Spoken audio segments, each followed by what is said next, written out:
Pelo sinal da Santa Cruz, livrai-nos Deus, nosso Senhor, dos nossos inimigos. Em nome do Pai, e do Filho e do Espírito Santo. Amém. Meu Senhor e meu Deus, creio firmemente que estás aqui, que me vês, que me ouves. Adoro-te com profunda reverência. Peço-te perdão dos meus pecados e graça para fazer com fruto este tempo de oração. Minha Mãe Imaculada, São José, meu Pai e Senhor, meu anjo da guarda, intercedei por mim.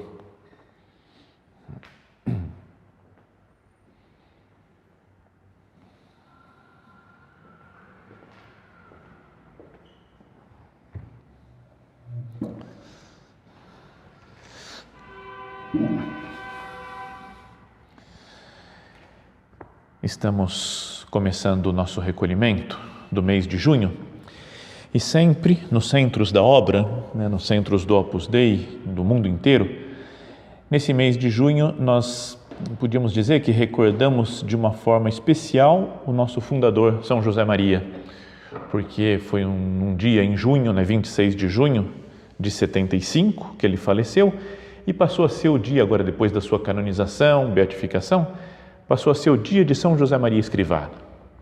Então, nesse mês, se procura sempre voltar a meditar nos ensinamentos que ele nos transmitiu, nas luzes de Deus que ele recebeu. E, sobretudo, o tema principal da sua vida, o centro da sua pregação, é da santificação na vida ordinária.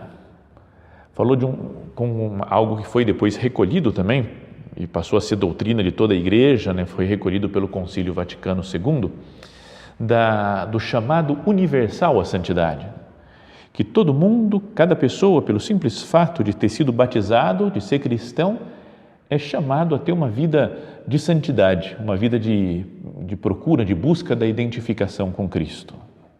E essa santidade se dá para a maioria das pessoas, eu diria 99% das pessoas, dos cristãos, se dá no mundo, na vida normal, no seu trabalho, na sua profissão, na vida familiar, no relacionamento com as outras pessoas. Então é disso que se trata hoje, de meditar sobre isso, voltar a pensar sobre isso, sobre essa realidade, pedir luz a nosso Senhor aqui. Fala, Senhor, me mostra como tenho caminhado nessa busca da santidade, como que eu posso te ver mais, Jesus, no meu dia a dia, nas circunstâncias habituais, nas circunstâncias corriqueiras da minha vida, de cada dia. Então, vamos meditar agora, nessa primeira meditação do recolhimento, sobre a consciência de estarmos sempre diante de Deus. No meio das nossas tarefas, no meio das coisas boas e ruins da vida, estamos sempre diante de Deus. E é diante dele e para ele que nós devemos fazer as coisas, que nós devemos nos empenhar nessa santificação, em nos identificarmos com Cristo. Mas para isso, já meditamos muitas outras vezes, quem frequenta a obra há muitos anos já ouviu isso centenas de vezes, essa ideia de santificação na vida cotidiana. Então, para tentar que fosse uma meditação um pouco diferente de outras que nós já ouvimos isso, já ouvimos essa pregação, queria que nós focássemos a nossa atenção em um salmo que fala de que Deus está sempre do nosso lado, cuidando de nós, protegendo-nos, e por isso a nossa vida tem sentido, e por isso podemos nos alegrar, ser pessoas felizes, que é o que vamos falar depois na segunda meditação, porque vamos ter um caminho, uma vida com Deus para sempre no céu. Ele vai ressuscitar os nossos corpos para vivermos com Ele para sempre. Então é o Salmo 16 que queria que nós meditássemos, depois quem quiser também agora, ou na sua casa, depois vai meditando, procura voltar a ler as passagens desse Salmo, que tem uma certa dificuldade de tradução, queria dizer logo de cara, logo de início. Se nós pegamos Bíblias diferentes, traduções diferentes da Bíblia, a gente percebe que tem diferenças especiais nesse Salmo. Se pegamos a Bíblia de Jerusalém, por exemplo, a Bíblia oficial da CNBB, né, qualquer outra tradução, a gente vai percebendo que tem nuances diferentes. Eu vou seguir o que diz a tradução da CNBB. Mas começa assim: protege-me, ó Deus, em ti me refugio. É um primeiro clamor ao Senhor já, né? Que podia ser como quase que o título do Salmo: protege-me, ó Deus, pois em ti me refugio. E continua dizendo: eu digo ao Senhor, és tu o meu Senhor, fora de ti não tenho bem algum. Para os santos que estão sobre a terra, homens nobres, é todo o meu amor. Multiplicam seus ídolos, correm atrás deles, não derramarei suas libações de sangue, nem pronunciarei com meus lábios os seus nomes. O Senhor é a parte da herança e o meu cálice. Nas tuas mãos, a minha porção. Para mim, a sorte caiu em lugares deliciosos, maravilhosa é a minha herança. Bendigo o Senhor que me aconselhou, mesmo de noite meu coração me instrui. Sempre coloco à minha frente o Senhor, Ele está à minha direita, não vacilo. Disso se alegra meu coração, exulta minha alma, também o meu corpo repousa seguro, pois não vais abandonar minha vida no sepulcro, nem vais deixar que o teu santo experimente a corrupção. O caminho da vida me indicarás, alegria plena à tua direita para sempre. Talvez à primeira vista, né, ou ouvindo assim de cara, nós tenhamos percebido algumas frases que nos são conhecidas, mas que o conjunto todo do Salmo tem uma certa dificuldade para compreender. Tem o finalzinho, os últimos versículos desse Salmo, é citado em duas passagens do Novo Testamento, né, da pregação da igreja no início da sua história. O primeiro está logo depois da vinda de Pentecostes, né, que veio o Espírito Santo sobre os apóstolos e São Pedro saiu pregando e se converteram aquelas 3.000 pessoas já na primeira pregação de Pedro. E entre outras coisas, Pedro dizia: Deus, em seu desígnio e previsão, determinou que Jesus fosse entregue pelas mãos dos ímpios e vós o matastes pregando na cruz. Está falando que os judeus condenaram Cristo, o mataram na cruz. Mas Deus o ressuscitou, libertando-o das angústias da morte, porque não era possível que ela o dominasse. Pois Davi diz a seu respeito: eu via sempre o Senhor diante de mim, porque está à minha direita para que eu não vacile. E começa a citar já o Salmo 16. Por isso alegrou-se meu coração e exultou minha língua, mas ainda minha carne repousará na esperança. Não abandonarás minha alma no reino da morte, nem deixarás o teu santo conhecer a decomposição. Deste-me a conhecer caminhos de vida e me encherás de alegria com a tua presença. E depois no capítulo 13, ainda São Paulo cita, de passagem, está também falando, pregando, São Paulo, e diz que Deus ressuscitou Jesus dos mortos sem que conhecesse a decomposição. Foi dito desta maneira: realizarei para vós as santas e fidedignas promessas feitas a Davi. E outro texto diz: não deixarás o teu santo conhecer a decomposição. Mais uma vez cita esse Salmo número 16.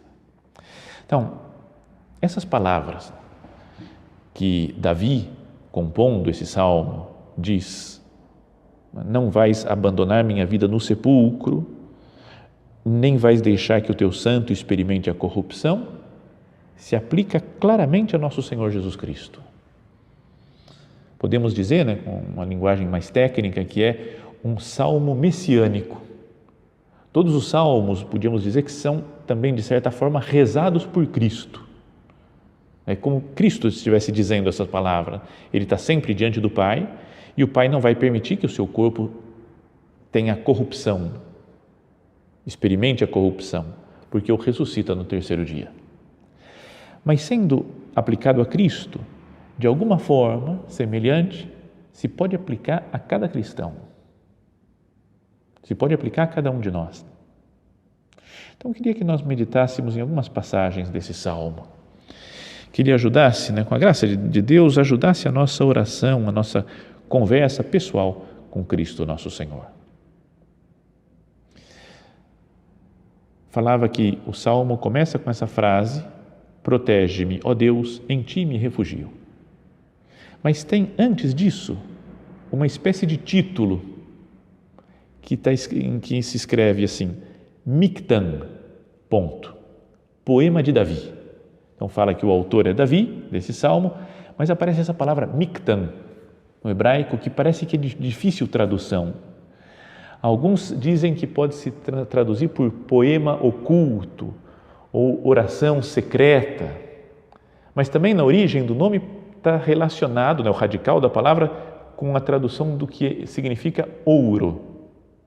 E acho que essas duas coisas poderiam servir para a nossa tradução desse título, né, do Salmo, e ajudar a nossa conversa com Deus agora.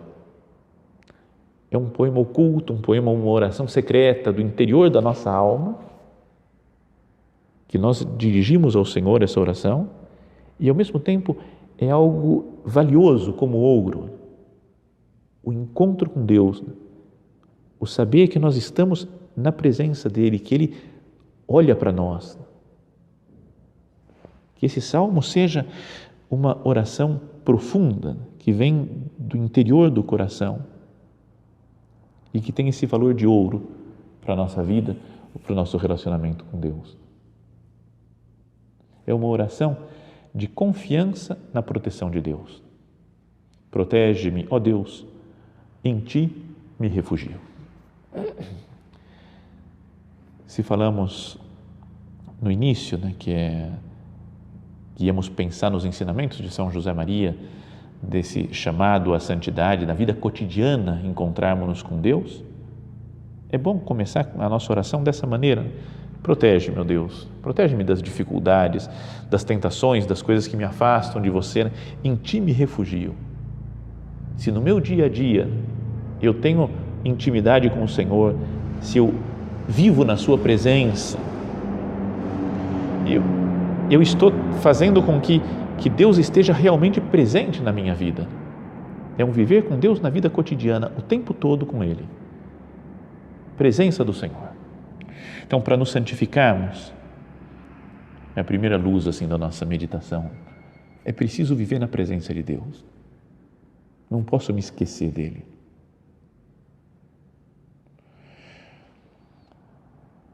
O segundo versículo diz, eu digo ao Senhor, és Tu, o meu Senhor, fora de Ti não tenho bem algum. Bonita oração, né, para que a gente faça, né, que a gente dirija ao Senhor agora. És Tu, meu Senhor, o meu Rei, o meu guia, o meu mestre. Fora de Ti não tenho bem algum. A palavra é uma oração bonita, mas na prática acontece isso na minha vida. Não é verdade que eu procuro tantas vezes outros bens que não são Deus? Outras coisas que eu vou procurando minha alegria, meu conforto, meu consolo. Não tenho outros ídolos. Lá para frente, nesse mesmo salmo, vai falar isso de que as pessoas multiplicam seus ídolos, correm atrás deles. Tanta gente, né, correndo atrás dos seus ídolos. A idolatria é uma coisa que às vezes eu pensava, eu falava, acho que não existe agora tanto idolatria, né? Sempre, não sei, quando pensava, via alguém falando de idolatria, pensava em ter um ídolozinho, né, construído lá de metal, de barro, de porcelana, e oferecer incensos e olhar para uma estatuazinha e falar, essa daqui esse é o meu Deus. E a gente fala, isso daqui a gente não cai nessa, né? Obviamente, uma estátua, uma coisa material, não é o nosso Deus. Mas a idolatria não é nesse sentido. O catecismo da igreja fala que nós deixamos de amar a Deus sobre todas as coisas quando nós colocamos como ídolos o dinheiro, por exemplo, o prazer, o sexo, as comidas, bebidas. Quando colocamos o nosso conforto material, quando colocamos uma pessoa, né, que parece que sem ela não tem sentido a minha vida, estou colocando no lugar de Deus. És Tu, o meu Senhor, fora de Ti não tenho bem algum. Davi louva a Deus, chamando-o de Senhor, de Mestre. Podíamos pensar, né, fazer a nossa oração falando: eu sou capaz de fazer essa afirmação hoje? Fora de ti, Senhor, não tenho bem algum. Ou vai ser uma oração meio mentirosa minha? És tu o meu Senhor, és tu o meu mestre. O mestre e Senhor é alguém que tem autoridade, né, sobre nós, que tem poder sobre nós. É a quem nós pertencemos. Deus me criou, me colocou nesse mundo, me chamou à existência. Eu pertenço a Ele, eu sou dele, sempre, em tudo, em qualquer situação. Tem sido nosso Senhor o meu Senhor e Mestre? Posso dizer isso, que não tenho outros ídolos? Fora de ti, não tenho bem algum? O que mudaria na minha vida? Cada um pode pensar, né? Conversar com o Senhor. O que mudaria na minha vida se eu me deixasse de verdade guiar mesmo por Deus? Viver de fé, né? Viver disso que fala o rei Davi: fora de ti não tenho bem algum.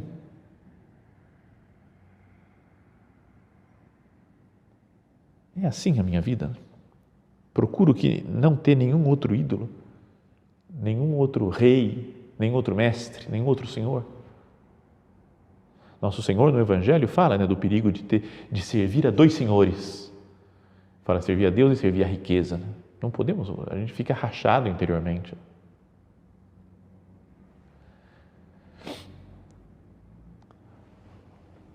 O Salmo continua, diz outras frases ainda, e lá para frente vai falar: bendigo o Senhor que me aconselhou, que me aconselha, mesmo de noite, meu coração me instrui. O Senhor me aconselha. É o que fala Davi. Mesmo de noite, né, em todos os momentos, ele está em sintonia com Deus, procura ouvir esses conselhos de Deus. Eu deixo fazer assim, deixo que Deus me aconselhe, ou sou eu mesmo, só com os meus raciocínios, com a minha visão, às vezes sem fé, que penso nas coisas, tomo as decisões, me aconselho e depois só peço uma ajudazinha para Deus. Meu Deus, me ajuda agora nessa coisa que eu decidi fazer. É assim que eu decido as coisas, que eu me coloco no mundo? Ou me coloco primeiro diante de Deus e falo: Senhor, o que queres que eu te faça? Como falou São Paulo ao se converter: Senhor, o que queres que eu faça?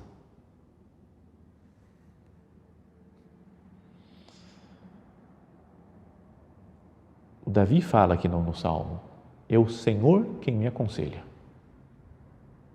Posso dizer isso também?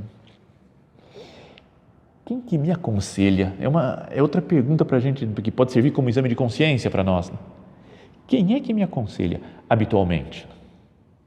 Quando eu tomo uma decisão, foi por conselho de quem que eu tomei essa decisão? Eu mesmo?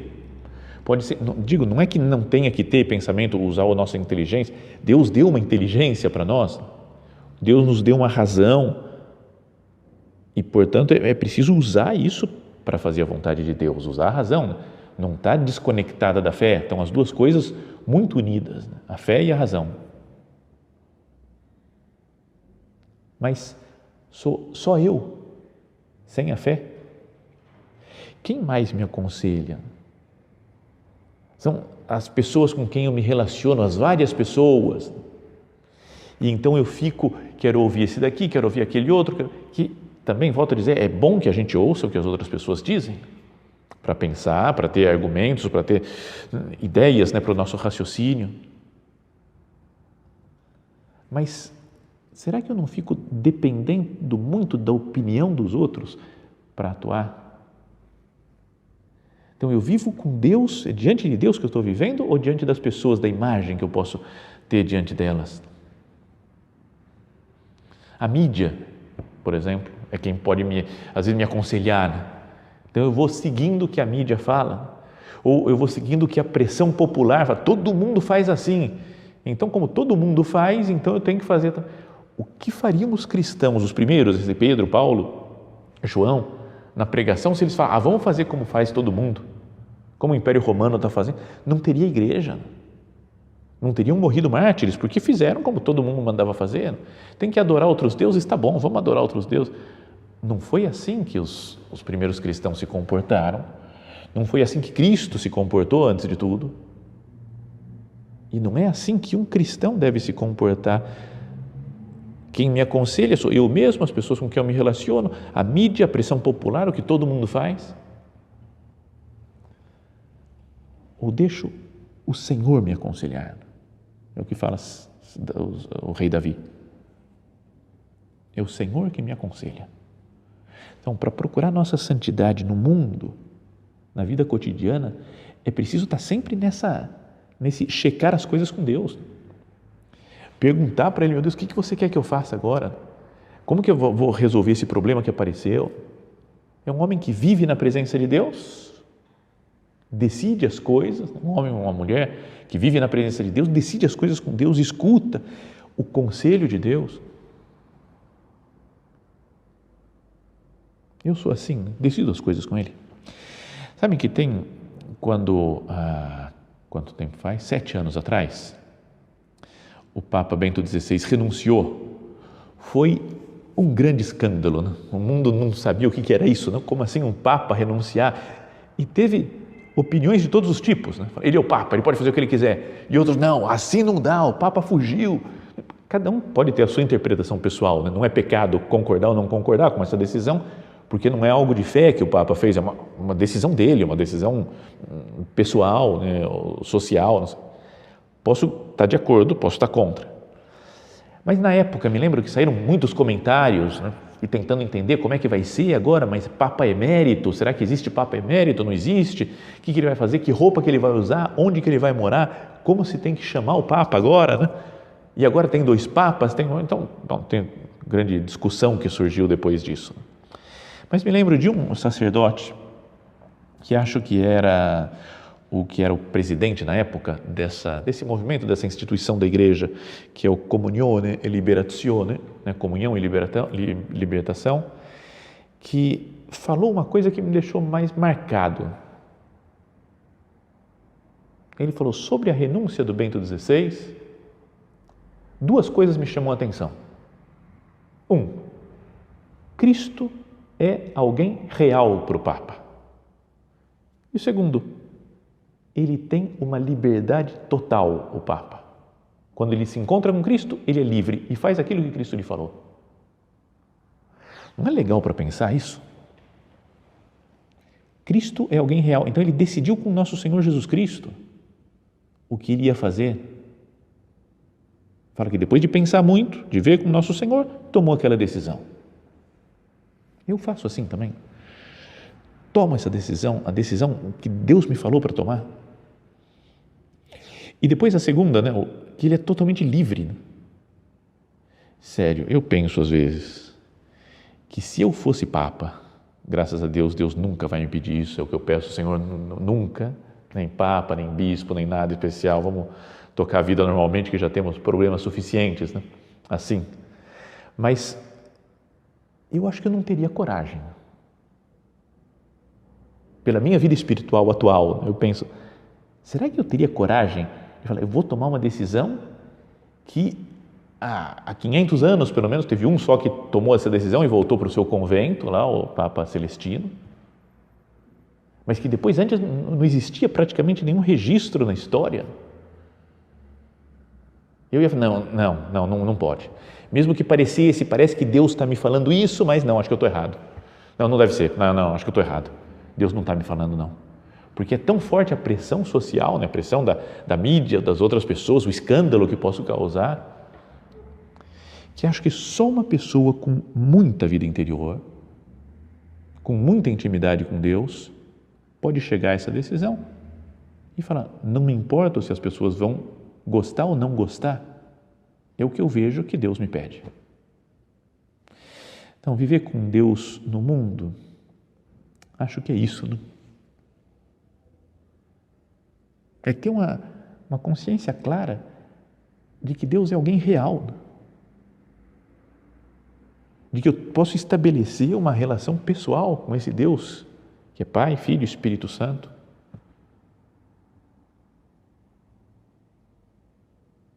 Deus é quem me aconselha, fala Davi. Senhor, eu queria tanto que fosse você que me aconselhasse também, né? Que eu não desse tanta importância para as minhas opiniões pessoais, não desse tanta importância mais para a opinião dos outros, para o que vão dizer, para o que vão pensar. Quantas vezes eu me deixo levar pelas coisas que os outros pedem, insistem, me apertam para fazer? E que pouco livre eu sou por querer ficar mantendo uma imagem, por querer fazer como todo mundo faz. É o Senhor quem me aconselha. E o versículo seguinte fala: sempre coloco à minha frente o Senhor, Ele está à minha direita, não vacilo. Sempre junto com Ele, fala primeiro para colocar à frente, para guiar no caminho, é o Senhor, à direita, como que alguém que está do lado para dar força. Não são coisas contraditórias, né? Com Deus é assim, né? Ele pode estar em todos os lugares, está na minha frente para me indicar o caminho que eu devo seguir e está do meu lado para me dar força para seguir esse caminho que Ele me indica. E depois fala, por isso não vacilo, porque estou com Deus. Não vacilo. A vida dos santos que andaram com segurança pela vida, com a segurança de fazer a vontade de Deus. Por que, Senhor, eu sou tão inseguro? Não é que a gente, às vezes, quando para um pouco, né, com calma, para pensar na própria vida, sente muitas inseguranças, tem muitas indecisões, não sabe bem que atitude tomar. Davi fala, eu tenho o Senhor na minha frente e o Senhor na minha direita, não vacilo. Uma pessoa santa no meio do mundo, acho que deveria ter essa atitude, né? Como está em contínuo diálogo com o Senhor, vai vendo por onde Deus vai levando, tem a segurança de que Deus está do seu lado, ajudando nas suas tarefas, nas decisões que tem que tomar, nos problemas que vão aparecendo. Então não vacila. Talvez a nossa segurança esteja nessas outras coisas, né? Nos ídolos, né? Em ter dinheiro ou não ter dinheiro, em ter prazer ou não ter prazer, no que dizem as pessoas, o que deixam de dizer. Então a nossa segurança está em um lugar que não dá para ter segurança. Por isso nós vacilamos, né? Porque as coisas são muito voláteis, muito passageiras. Então, que o ensinamento de toda a vida de São José Maria, que comemoramos nesse mês, né, da santidade universal, chamado universal a santidade, todo mundo pode ser santo, e ser santo na sua situação concreta, no mundo em que vive, nos leve a pensar nisso, né? Como é que eu estou caminhando junto de Deus, porque tenho que estar na sua presença, nesses dias atuais, na minha vida profissional, na minha vida familiar. Protege-me, ó Deus, pois em ti me refugio. Eu digo ao Senhor, és tu, meu Senhor, fora de ti não tenho bem algum. Se caminhamos com essa segurança em Deus, não vamos vacilar. Vamos estar sempre olhando, né, para a nossa meta definitiva, né, a santidade, a vida com Deus para sempre no céu. Que esse salmo nos ajude, né, a fazer a nossa oração, a nos colocar diante de Deus nas situações concretas da nossa vida. E vamos também no intervalo entre as meditações, agora pedir ajuda a Nossa Senhora. Acabamos de terminar, né, o mês de maio, mês dedicado a Maria, que ela que viveu com Deus no mundo sempre, né, toda a sua vida, focada em Deus nosso Senhor, que ela nos ajude, né, nos dê graça, para que também nós vivamos sempre focados em Deus, vivendo com Deus no nosso dia a dia.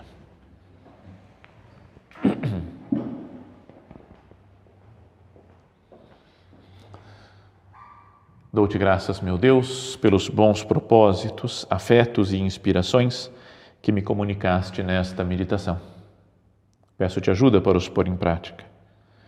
Minha Mãe Imaculada, São José, meu Pai e Senhor, meu anjo da guarda, intercedei por mim.